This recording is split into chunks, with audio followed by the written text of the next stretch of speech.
America's true heroes, the servicemen and women who fought to defend our freedoms, are dying at the rate of hundreds per day. When doctors have done all they can for these patients, they sometimes end up in the professional care of a hospice facility. Now, one local hospice is making a special effort to recognize those who served and sacrificed. Joining us now is Lori Showalter. She is the volunteer coordinator for Augusta Health Hospice, which is located on the Augusta Health campus in Fishersville. And Lori, tell us about the Hospice Veterans Program. Okay. We all know that hospice professionals across America focus on providing comfort and support to patients in their home.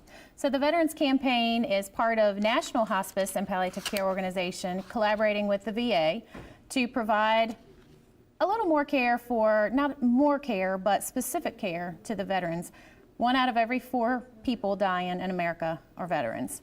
And they have unique needs at the end of life, sometimes from traumatic war experiences or physical injuries, psychosocial issues. And part of this campaign is to provide veteran-to-veteran contact through volunteers, to have a veteran volunteer who may understand and know a little bit more, help that person unload a little bit, things that have been buried deep inside for years.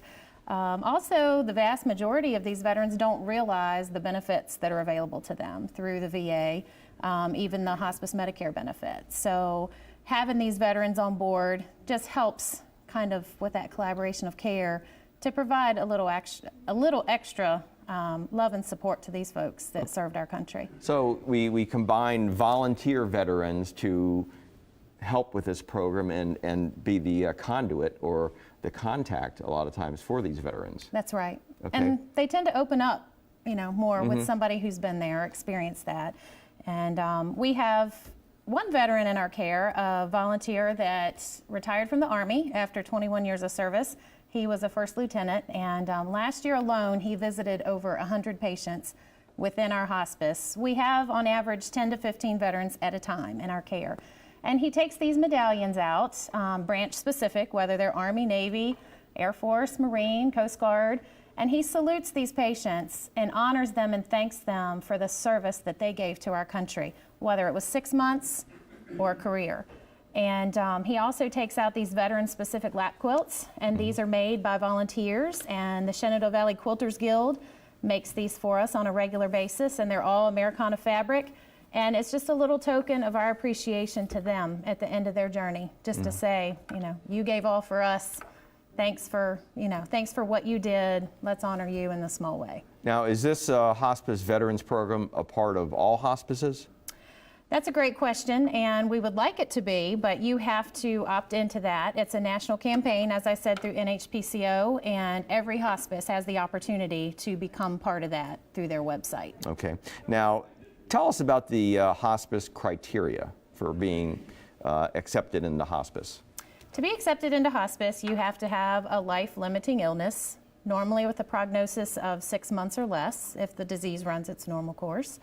All curative treatment has to stop, and of course the physician has to agree to hospice care.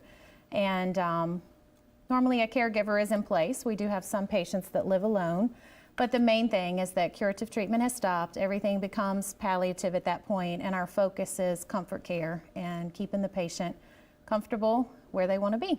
And it can be in their own home, it can be at a hospice, at the hospice at Augusta Health. So nursing home. Different ways to go. And are there age limitations for hospice? There are not.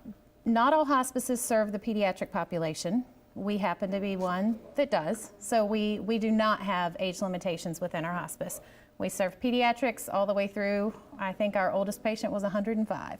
All right, very good. Well, I want to thank Lori Showalter, the volunteer coordinator with Augusta Health Hospice, for joining us. Thank you.